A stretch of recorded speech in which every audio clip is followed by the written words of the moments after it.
Welcome viewers, let's start with our top focus this hour, and of course it's none other than Prajwal Revanna. No matter how rich or how powerful you are, you have to face the law, and the law does catch up with you eventually. After 35 days of cat and mouse games, NDA's Hassan MP candidate Prajwal Revanna has returned to India and landed straight into the SIT custody. But even his hoodie couldn't hoodwink cameras from capturing the brazen arrogance on his face, as a special facility was even made for him to be escorted silently from the airport without the cameras capturing him. The most iconic visual, I thought, was when Prajwal was being escorted away from the airport. He was only surrounded by female officers. A visual symbolism that he will have to not just face the law, but also the women of this country. He will also have to be answerable for every one of those alleged videos and every single one of those victims who have come out and narrated the horrific tale. In fact, even after the court hearing today, Prajwal was once again escorted by women officers only. A very clear and a very strong message being sent out by the Karnataka police. The fear of facing tough questions from the media was very evident last night, and it was apparent today as well, given the type of security cover that Prajwal Revanna was given during his medical test and also during the court hearing. In fact, so scared is the JDS scion that he even asked the court to not allow a media trial in the case. He will now be grilled by the cops about all the questions haunting the authorities so far. As far as the judicial angle is concerned, the SIT had demanded a custody of 15 days, but the court decided to give Prajwal Revanna's custody to SIT for 7 days, which means that the day that his electoral fate in Hassan will be sealed, he will still not be a free man. During these 7 days, the cops will be grilling him about multiple aspects of the case. Prajwal will be confronted with evidence of him being in the video. He will be asked about the allegations of forcing women into sexual acts and also about how the videos exactly leaked to the public. And the bigger question is, how did Prajwal Revanna escape after the case came to the fore? Who exactly helped him manage the entire fiasco while he was aramse sitting in Germany? This is the big question that we'll be asking today. We in fact have our guests also lined up on the panel. Naveen Chomal, who's a lawyer, PK Jain, retired IPS officer, Brinda Adige, activist, and Samrudh Hegde from the Congress. Welcome you all on the broadcast.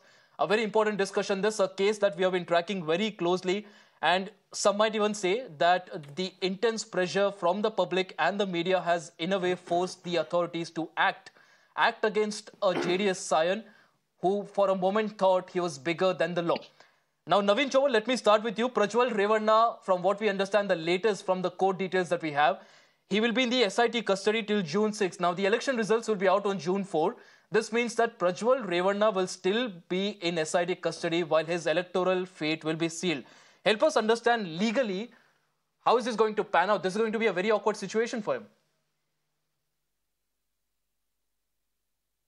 Definitely, it is going to be a very awkward situation for him, and ideally a public representative who's supposed to be in public life and should lead from the front with the moral character will be behind bar in such a serious allegation, that too of moral turpitude. But at the same time, see, there are twin aspects juxtaposition to each other. Firstly, definitely the woman in our country needs the justice, and if Mr. Revanna is guilty, he should be punished with the heavy hand of the law. But at the same time, Deepak ji, please appreciate, we are a democracy and a civilized society. And one of the salient feature of a civilized society is how we give justice even to the accused person. I am saying even to the accused person. So the first priority is to the victim, no doubt. There should be no stone left unturned. But at the same time, the person who is accused should not be condemned totally. He should also be given an opportunity of being heard. So as you are rightly saying, he will be grilled by the police. Definitely he will be grilled. He will have to answer all the questions, and when he faces the allegation, he'll have to give them a very satisfactory answers, explaining all the case. But at the same time, let us appreciate one more fact, that this type of cases we have seen as a lawyer with 29 years of practice. These allegations are very easy to make, and they, carry a lot of attraction of the public. But they are very hard to prove, because the ladies will have to allege something, at least specifically when and where the incidents took place, under what circumstances. And fortunately for Mr. Revanna, he is a public figure, a member of parliament at the relevant time also. So he must be having a record. Similarly, the police also must be having a record of escorting him, giving protection. So he can, in many of the cases, even succeed Absolutely, in we'll get into the legal aspect of it, Mr. Naveen Chomal. We'll talk about it in detail. And very important point that you mentioned, that even the accused should be given a time, he should also be heard. But the problem, Mr. Naveen Chomal, is that the accused can be heard only when he's in the country. Now you have the accused here being evading the law for 35 days. He was nowhere to be seen. One video came out, and that too it was only when the options for him were running out. We'll of course talk about that, but I'll take this point across to Mr. P.K. Jain, who's a retired IPS officer. Mr. Jain, you pointed out how only women officers were escorting Prajwal Revanna. Now this, we believe, is a very strong messaging from the police department. How do you look at it?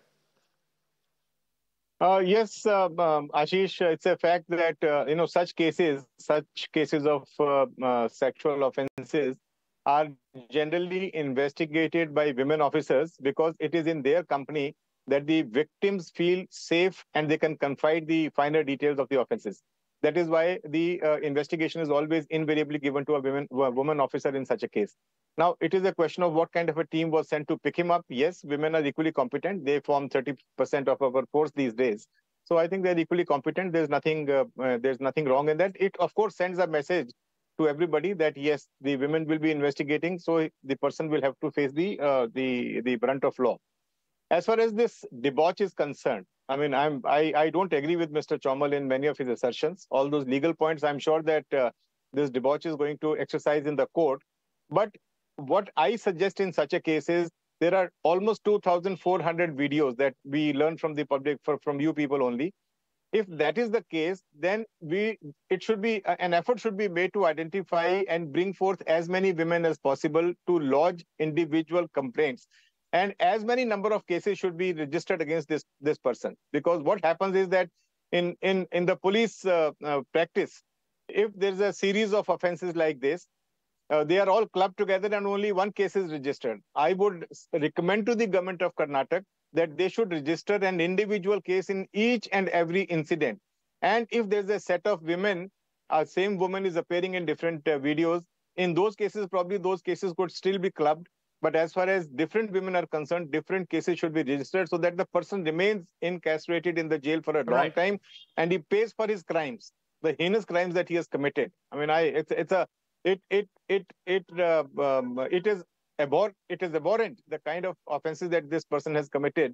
And now he will face the law. He's given 6 days custody. If more cases are registered, in every case, the custody can be sought. So the custody itself, the police custody, can be extended over a period of time. I think that ought to be done. Absolutely. Ashish. Very good point, Mr. P.K. Jain. You were talking about how the more the cases are, the more stronger the case gets, because at this moment, I believe the cops, the primary focus of the police department is to ensure that they collect as much information as they can from Prajwal Revanna, and also they have as many cases at hand to make the case more watertight. Brinda Adige, now you were of course listening to P.K. Jain there talking about how this, of course, could potentially be a messaging by the police department with Prajwal Revanna only being seen with women officers. He said that, of course, women officers are also equally competent, and we agree with that.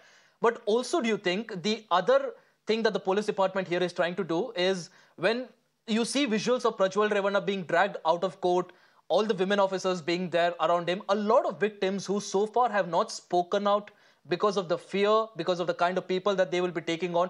Do you think this also reassures them, sends out a signal that the law is on their side? And if they come out and speak, they will in fact be given a good ear, and also they will be backed by the law. First and foremost, Anish, the fact that we've had police officers, female police officers, nabbing him from the airport, taking him into custody, is a great sign of confidence that can be instilled in all the victims. Right. But we must also understand that that is not enough. Though this is a sign to tell Prajwal Revanna and the others who may be there out, who have not yet got caught, is not to mess with women. Yes, we all suffer vulnerabilities, but don't mess with women, because women will take it and do what is lawfully required.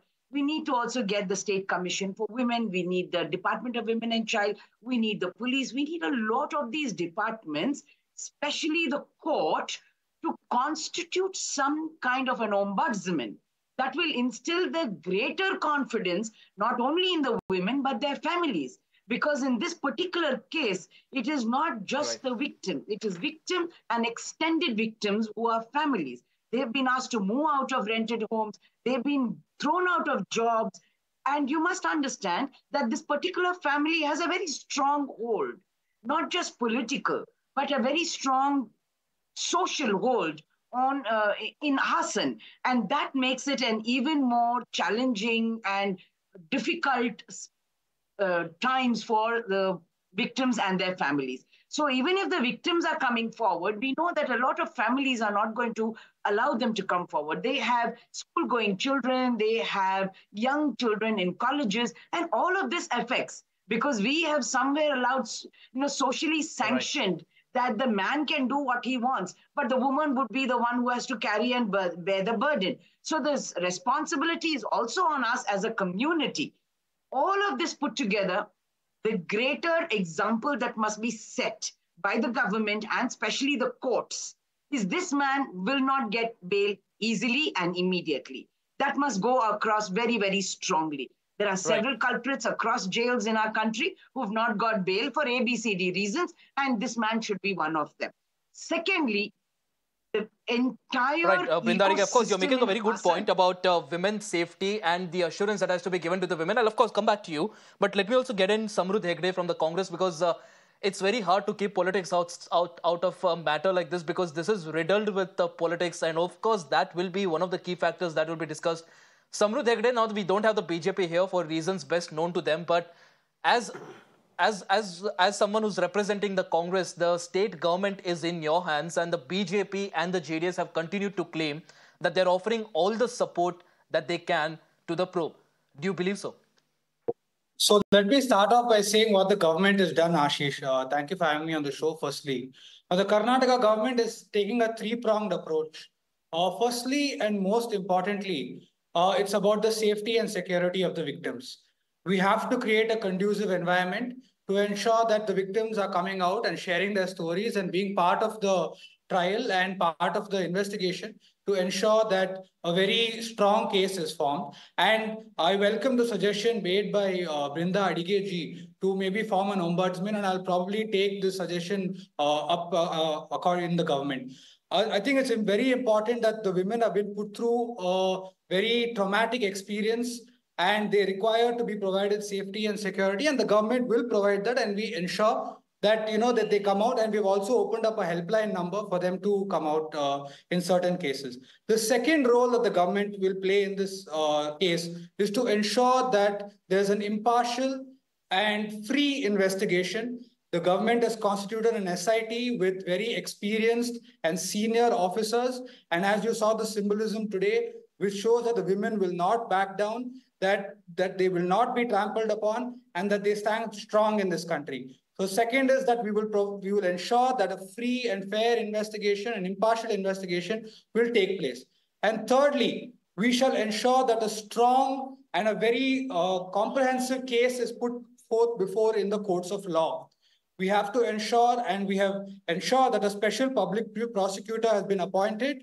Various senior counsels across Karnataka have been engaged, who are very competent senior counsels, and they will ensure that a very airtight case is presented before the court, and that this man cannot escape the clutches of justice. We are cognizant of the fact that the family... Also, Mr. Samruddh, but overall, the allegation against the Congress has been that you have, in a way, timed this entire controversy. You had the details about what exactly happened. The driver has also said that he had shared the details. But I'm just trying to help you. I'm just trying to help our viewers understand the political angle of it, because this is a major allegation that has been coming in. Help us understand how do you respond to these allegations that the Karnataka government has been... On one hand, they come out with reactions that this is not political. They just want law to take its own course. On the other hand, they are in a way trying to leverage this for political benefits. there has been no leverage, Ashish, in any political benefits. This particular video and incident, all this came out on the day just before election or the day of election, and it had, according to me, it had no bearing on the election. If we really wanted to do it, we would have put it out way before. The Congress has no involvement in these videos. Our only intention is to provide justice, firstly. Secondly, this man has fled the country on the 26th. He's booked a flight on the 26th. Immediately on the next date, he makes use of his diplomatic passport and flees the country, right? And to use a diplomatic passport, you require prior approval from the central government, from the parliament secretary. And the prime minister and the home minister, after knowing fully well of the kind of incident and the kind of disgusting acts that he's done, have made him Mr. the NDA Samrudh candidate. Hegde, I'll have to correct you there a little bit, because I just went through the Just details of what exactly happened in the court. 1 second, I'll just correct you there. I'll just correct you there, because today in the court, the judge clearly asked the lawyer who was representing Prajwal Revanna and also the SIT. The judge asked the lawyer who was representing the SIT if there was any prior FIR against Prajwal Revanna when he left the country. And the reply was that there was no FIR, there was no complaint filed against it. Yes, so this in a way busts the entire notion that the Prime Minister and the central government was already aware, because on record there was no complaint. Neither was there a complaint from the Congress, nor was there a complaint from anyone else. No, exactly. An FIR can only be registered when a complaint is made. As soon as these videos have come out, in December, that one Mr. Devaraj Gowda writes a letter to the Home Minister saying that there are such videos that exist and that he should not be given a ticket from Hassan. And after that, there is deliberations and discussions in the NDA camp, as is revealed by Mr. Kumaraswamy in his interviews, that there was deliberations that they should not give the ticket to Prajwal this time because of certain incidents. What were those incidents? These are those incidents. So it clearly shows the complicit nature. And the only reason that he's returned back is that his diplomatic passport expires tomorrow. So despite all the drama that they've done, that he's come back to face the law, the only reason he's returned back is because his diplomatic passport expires tomorrow. And I assure you, there's no need to be worried about his election in Hassan, because I'm confident that he will lose there. So he can be in prison and then look at his loss through the media. Okay, we'll find that out on the June 4th.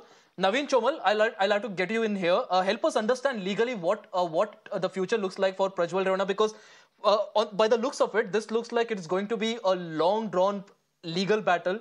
Prajwal Revanna, if the allegations, if there is more evidence that the SIT team manages to collect, he'll continue to be in the custody for a very long duration. And at the same time, if he does manage to win the elections legally, what are his options? What does the future look like for him? Deepak ji, even if Mr. Revanna wins the election, which he looks likely, but still it won't help him in any manner, because law will take its own course. And that word is if, as rightly said by you. If he's found to be guilty, if he's found to be involved in the crimes, then definitely we are in a democracy. We have got the law very strict and it is in the public eye. So there will be no, escape for Mr. Revanna, and he will have to face the entire law. And the law will be very much against Mr. Revanna as an ordinary person. So in spite of he being a member of parliament, that won't affect him in any manner. So let us see, it's a matter of time. We have seen many cases where allegations are made, but often they are not able to be proved. So let us see what the things, because one of my hunch is that there are as many as 2976 videos allegedly against Mr. Revanna. Sir, let me clarify. I am not against the views of Mr. P.K. Jain. I am on the very same page.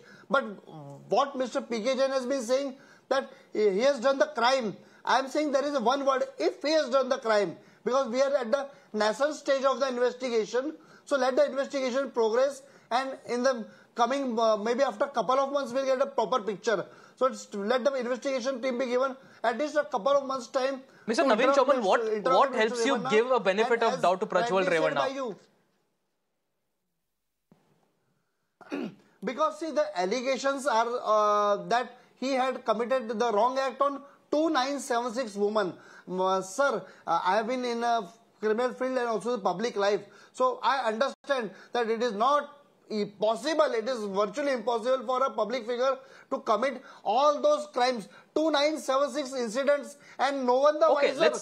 Let's not talk about the number of women. Let's imagine there's only one woman. It is still a crime. Yeah. Yes, definitely.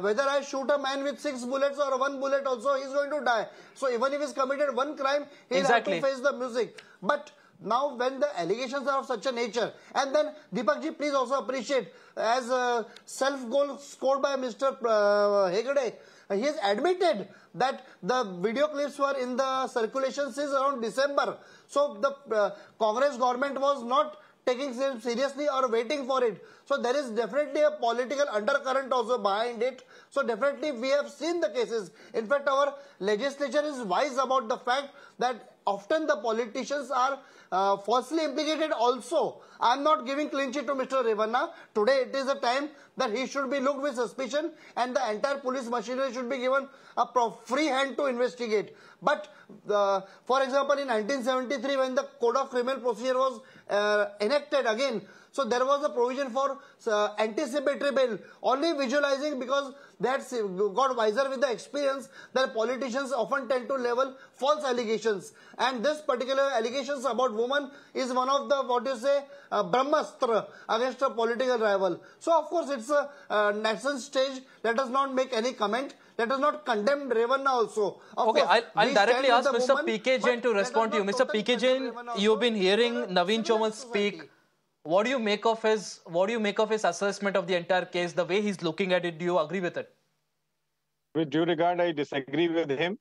It is a criminal case. A criminal case has been filed. I also disagree with Mr. Hegde, who said that unless there is a complaint, a case cannot be registered. A police officer can become a complainant and file the FIR of his own accord and then launch the investigation. Now, unfortunately, wherever there's a spokesperson of a political party, it has to become political. Let me be very clear about it, that the law and order in the state is the responsibility of the state government. And the first request that the state government sent to the government of India was on 21st of May for the revocation of his diplomatic passport. I mean, what are they talking of? Number one, you very rightly said that this CD or whatever information was timed to cause a political loss to the individual concerned. Notwithstanding that, he is a criminal the way it appears to be. And this has been also admitted directly or indirectly by his grandfather. So everything is there in public domain. Let the investigation take place. But to say that the government of India did this, I don't agree at all. It is the state government which has failed. If they were aware that there was some complaint made to the BJP High Command in December 2023, then what was the state government doing at that time? Do they not have their own intelligence machinery to find out as to what exactly happened? And then so many thousands of CDs were distributed, thousands of pen drives were distributed. I mean, on whose behest? Who did it? It's all something which is a matter of inquiry. But the state government cannot wash its hands off this particular case or the laxity thereof or taking the political advantage thereof.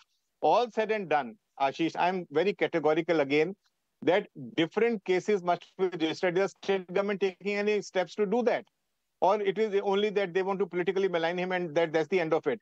They must register FIRs on various videos or various women who are involved and then tackle this person, this pervert as per legal provisions.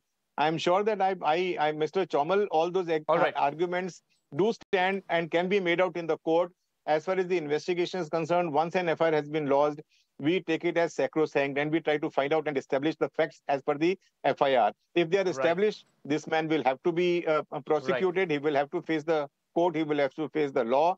And there's no benefit of doubt which can be given to him at this stage, unless the facts or the circumstances now, of the cases you just heard P.K. Jain speak there. He was talking about how the government's role is also very important. Now, Samruddh, now you were telling me about the timelines of when the Karnataka government got to know, when they took an action, when the FIR was filed.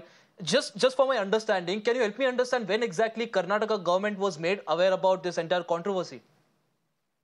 See, the Karnataka government got to know when there was certain circulation of pen drives, I think on the day of polling or the day after polling in Hassan. And immediately the Women's Commission chairman in Karnataka wrote a letter to the chief minister. Okay, and immediately after Samruddh Hegde, one second. So the timeline that you're giving me, even a conservative timeline would be the first week of May, right? No, it was in the last week of first week April, of May. On the 27th, around 27th of April. All right. Samruddh Hegde, I'll take your word for it. Last week of April was when Karnataka government got to know about it. Now, even the external affairs minister came out and said that the Karnataka government officially did not communicate to the MEA about cancelling Prajwal Revanna's passport until May 21. Mr. Samruddh Hegde, why did the Congress government have to wait for 21 days to file a complaint? 21 days. Why did you take 21 days? I'll have to correct you on that. On the 27th, as soon as the women's chairman wrote a letter to the chief minister, immediately as soon as an SIT was constituted, and by then he had already fled the country. We had issued a blue corner notice, we had issued a lookout notice. Despite that, he did not enter the country and come back. No, it's okay, he fled the country. Does that mean you don't file a complaint? Samruddh Hegde, the whole point is, we have the external affairs minister on record saying that there was no official communication. Your government came out and said that you are doing everything you can to get Prajwal, but you did not communicate with the central government till the 21st of May. Why was the Karnataka government not doing that? Were you trying to make sure that you used it politically as much as you can before you took an action? That's a big allegation. No, there is no big allegation here. The man has fled the country. He's carried away under the guise of being an NDA candidate. That is the main issue at hand. Immediately after he has run away, instead of asking him why he ran away, we are asking us why we didn't catch him. Of course, immediately after that, we have made an effort to catch him. And to clarify Mr. P.K. Jain's query about multiple cases should be registered against him. Already there are 3 FIRs pending against him. One is under the IT Act, one is done by the CID, and there's another outraging of modesty. There are already 3 FIRs. And as and when the victims come out, and as and when we gather more information, more and more cases will be registered to make an airtight case. To make this case entirely political and blame the state government and I'm telling you, we shall also take action against those who are distributing these videos or who have distributed these videos, because it's a violation under the IT Act. The government, the state government does not want to make Mr. Samruddh Hegde, the whole point here, Mr. Samruddh Hegde, the whole point here is, why did the Karnataka government, which said it was very serious about getting Prajwal Revanna, wait for 21 days? P.K. Jain, help me understand the whole process here, because I believe my understanding is that for the MEA to crack down, for the MEA to cancel the diplomatic passport of Prajwal Revanna, there should have been some sort of a communication from the state government. S. Jaishankar came out on record and said that this communication was made on May 21st. On May 23rd, a notice was issued. So it just took the MEA just a couple of days to act. Why did it take Karnataka government 21 days to act? I have to clarify. Ashish, I would like to. There are three legal issues involved in this. One is that Mr. Samruddh Hegde, hold on. Let Mr. P.K. Jain make that point. A lookout notice was issued. Once the lookout notice is issued, that means the person, when he comes back to the country, he is detained at the airport and then he's handed over to the investigating agency. That was one part. Second part was producing evidence in the court that this man has run away. We have given him a notice. We are trying to contact him, his family. He's not coming back. And then ask for that he be declared as an absconder. Once he is declared as an absconder, then the government can also go in for issuing a public notification to seize his properties. You know, this man, Revanna, also knew that eventually it is the end of the road for him, because I don't know whether his passport was ending or not, but the fact was that if his diplomatic passport would have been revoked, any country would have taken him into custody and sent him back to India. So he knew that eventually he will be caught and he'll be sent back. So he took the safer route and he said that I'm coming. And before coming, he gave that 2-3 minute of video he flashed across the media. But the fact remains that there were 3-4 options available to the state government. I don't think they were, except the lookout notice and writing a delayed letter to the government of India, other actions were not taken. They should have approached the court to declare him as an absconder and then also gone in for the seizure of his properties. Exactly. That would have been probably, putting different names. Exactly, Mr. P.K. Jain. That's exactly the question that I'm asking. Why was the state government not exploring all the options? On one hand, you come out and state in public domain that you're very serious about getting Prajwal Revanna back. And on the other hand, as far as the procedures, as far as the legal options are concerned, you don't exercise it. So that again raises a lot of questions about not just the action by the BJP and the JDS and the central government, but also by the state government. Is this a larger conspiracy, or is this again a former Prime Minister's son that is being shielded? We'll of course understand that and a lot more as the investigation takes place and also as the legal proceedings continue. But that's all the time that I have on the broadcast. Really appreciate you gentlemen joining us on the broadcast, giving us your point of view, and also we'll keep coming back to you as well for more inputs and more insights of this case as it unfolds and unravels. In fact, let's now take a look at some breaking news that's coming in right now. But before that, let's slip into a short break. Don't go anywhere. We'll be right back.